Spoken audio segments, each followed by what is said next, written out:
excuse pour Inda. Et je tiens à préciser aussi, Inda, elle se présente seule sans avocat. Pourquoi? Arrêtez de nous faire chier avec les avocats. À la rigueur des juristes, pour nous aider à faire les écritures en droit, là, les procédures des juristes. Pourquoi pas d'avocat? On connaît énormément de parents qui subissent ça. On a Nadine Plestan, 150 000 € d'avocat en 7 ans. 150 000 d'avocats en 7 ans. Résultat, les acteurs sont mis au secret jusqu'à leurs 18 ans. D'accord? On connaît un autre papa, pareil, plus de 200 000 en 12 ans. En 12 ans. Résultat, mis au secret. Votre avocat, vos avocats, la seule chose qu'ils vont vous faire, c'est vous plumer. Mais par contre, pour vous avoir plumé, ils vont réussir à vous avoir 1 heure de plus de visite médiatisée. Ils vont vous avoir un après-midi par mois pour sortir. À 150 000 € la demi-heure de l'après-midi, ça fait cher quand même. Les avocats ont compris, certains, d'accord, dont un qui a bien compris que c'est un business, pour lui c'est un business, donc oui, il dénonce, pour faire des belles vidéos, et pour vous dénoncer la secte comme moi, ça il sait faire. Donc les parents, ils se disent, ouais, il dénonce la secte, ouais, il se bat, donc ils vont le chercher. Et au final, c'est des 3 000 €, 6 000 € pour que dalle. Parce que comme il prend tous les dossiers, et bien résultat, il ne peut pas se présenter aux audiences. Donc, il envoie le sous-fif. En attendant, voilà, Indy papa là, combien t'as payé? 5 000, il ne vient pas le jour de l'audience. 5 000 €. Donc tous ceux qui font la promotion, tous ceux qui lui font sa promotion, vous voyez bien que c'est des raclures. Parce que nous, on a les témoignages de tous les parents qui ont payé ce mec-là. Alors oui, sur 200, on va dire gentil parce qu'il en a plus de 1000 dossiers en vérité. Mais je vais être gentil avec vous. Oui, sur 200 dossiers, il vous en sort un. Encore heureux, parce qu'il faut justifier quand même qu'il arrive à en sortir un. Moi j'ai un dossier à papa, son enfant il est autiste. Ça fait des années qu'il se bat pour le sortir de là. Savez-vous ce qu'il lui a fait dans son dossier? C'est lui-même qui a demandé le renouvellement. Écoutez bien. Oui, il faut faire le renouvellement parce qu'on va l'attaquer sur un autre angle. D'accord? Et donc le gamin, il a été renouvelé et là ça fait plus de 12 ans, plus de 15 ans. Bientôt il va sortir, il va être majeur de toute façon. D'accord? Donc non, les avocats ne sont pas là pour vous. Les vrais avocats intègres, ils vous diront non, je ne peux pas prendre votre dossier, je ne peux rien faire pour vous.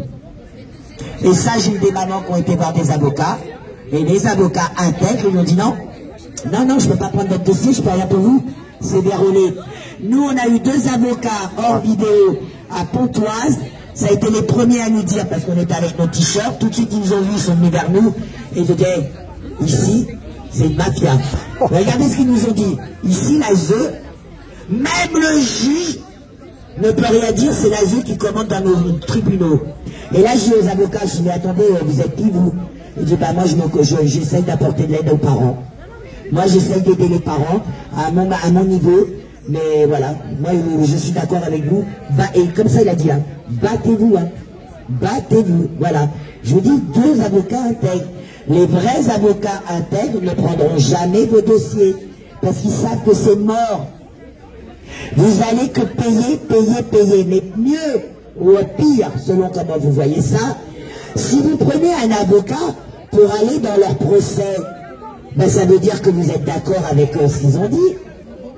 Vous voyez ce que je veux dire? Ça veut dire que vous validez leur magouille. Si vous prenez un avocat, donc non. À la rigueur... Tu viens en coupable. Voilà. Tu viens déjà en coupable. Si vous prenez un avocat, vous venez déjà en coupable. À la rigueur, l'avocat, quand vous avez le tout premier signalement. Et je le redis encore pour les bas du plafond, qui essayent de toujours faire manipuler mes paroles. Je vous parle de placement abusif quand les enfants sont déjà placés. Ça ne sert à rien. l'avocat. Maintenant, lors du signalement, lors de votre première visite, quand on vous donne, on vous dit, voilà, on a reçu un signalement préoccupant, on aimerait vous voir. Là, vous venez avec avocat, grand-mère, grand-père, tout le voisinage, tout le quartier. Vous les mobilisez qui viennent devant le département. Vous venez avec les attestations de l'école, du médecin. Vous venez avec tout ce qu'il faut. Le dossier est blindé. Et surtout, vous venez avec les rapports ministériels qui parlent de placement abusif. Et là, vous leur mettez tout dans la gueule. Et vous leur faites comprendre, vous ne vous laisserez pas faire. Ils vont vous proposer une AMO. Toute personne, tout secteur, tout département qui vous propose une AMO par l'intermédiaire d'une association privée, vous leur dites, allez vous faire enculer. Ouais, là je suis un peu grossière, mais c'est expliqué de ça. Parce qu'en réalité, c'est par l'AMO que les éducateurs viennent me voir là, hein, au lieu d'être derrière leurs écrans pour essayer de contrecarrer la réalité. Si vous acceptez l'AMO, c'est que vous reconnaissez que vous avez besoin d'aide, et l'AMO, elle sera toujours à charge. Vous allez avoir un éducateur chez vous, d'accord, qui va vous dire, ah ben non, pourquoi vous mettez le lit dans ce sens-là? Il aurait dû le mettre dans ce sens-là. Ben non, pourquoi vous faites cuire les haricots comme ça? Vous aurez dû les faire cuire comme ça.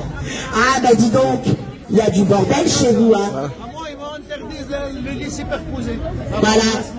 Avant le placement, ils ont dit le lit superposé, c'est interdit. Voilà. Donc c'est nouveau que maintenant les lits superposés dans des familles, dans les chambres des enfants. Alina? Ils m'ont dit il y a 30 jours et 30 peseurs. Voilà. Voilà ce que sert l'AMO. Oh là là. L'AMO, alors, c'est oui. Mais, alors, et tout ça qui pourquoi? C'est pour un business, c'est pour l'argent. Alors, Pourquoi ils leur ont fait ça là? Pourquoi? il faut Pourquoi là, c'est une savoir, mère de famille. on le dit, on n'arrête pas de le dire, les associations qui gravitent, on n'arrête pas de le dire. Et eux, ils vous disent c'est pas vrai. Pourtant, avec l'affaire Châteauroux, la preuve, elle en est là. Les gens n'avaient pas l'agrément et pourtant, on leur a mis des gosses. Quand est-ce que vous allez comprendre que les associations, l'ASE n'a pas assez d'effectifs, n'a pas assez de place pour placer tous les enfants qui kidnappent. Donc, ils sont obligés de prendre des associations, soi-disant des associations de loi 1901, qui veut dire qu'ils ne peuvent pas faire de business, mais la réalité, elle est là, ils font du business.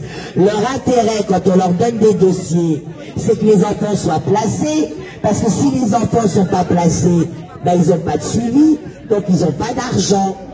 Donc, bien sûr, c'est de la maltraitance pure et simple, mais c'est surtout du business, c'est surtout une mafia. Vous voyez ce que je veux dire? Moi, demain, j'ai envie de me faire un business, je te crée une association, allez, enfants, on va dire, allez, l'association, comment on pourrait appeler ça?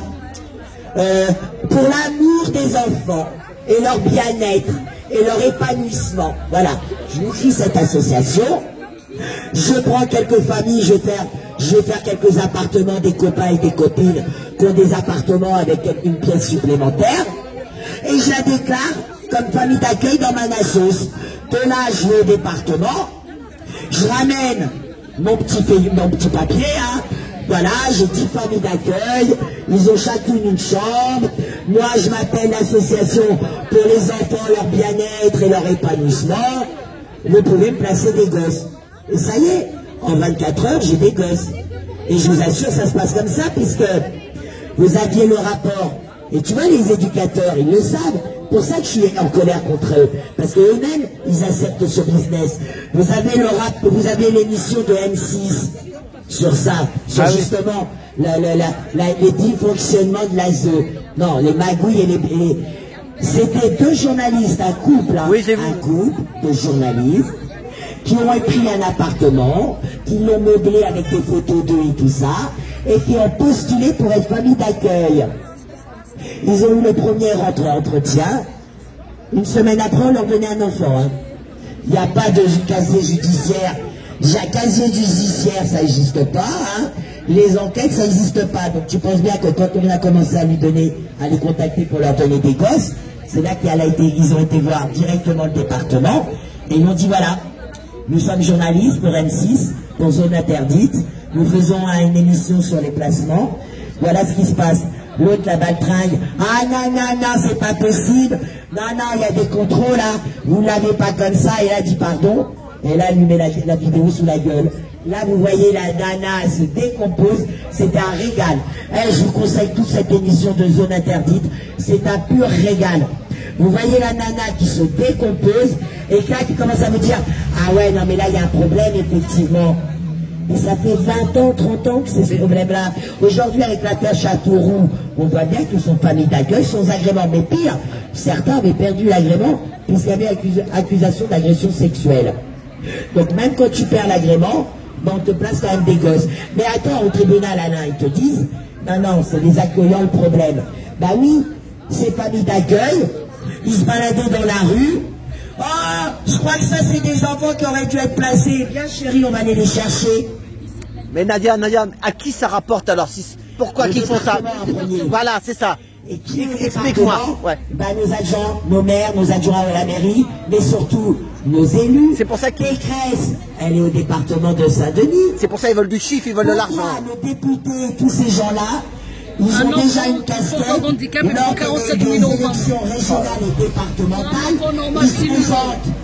Parce que c'est de l'argent. Pécresse au département, elle a détourné plus de 230 000 €. D'accord? Mais c'est cet argent, ça vient d'où à ton avis? De la DAS. De la ZE, plus exactement, de la SEC. L'argent, nos impôts, les 10 milliards sont répartis dans les départements. C'est les départements qui ont la mainmise dessus. Et après, ça ruisselle, comme il dit, ça ruisselle. Ça descend du bas, du haut jusqu'en bas.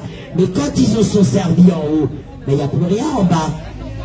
Par contre, ça aussi, il y a un truc qui m'interpelle toujours, c'est ils n'ont jamais d'argent pour les foyers, ils n'ont jamais d'argent pour les nourrir et les habiller, hein, c'est vous qui donnez les fringues, les parents.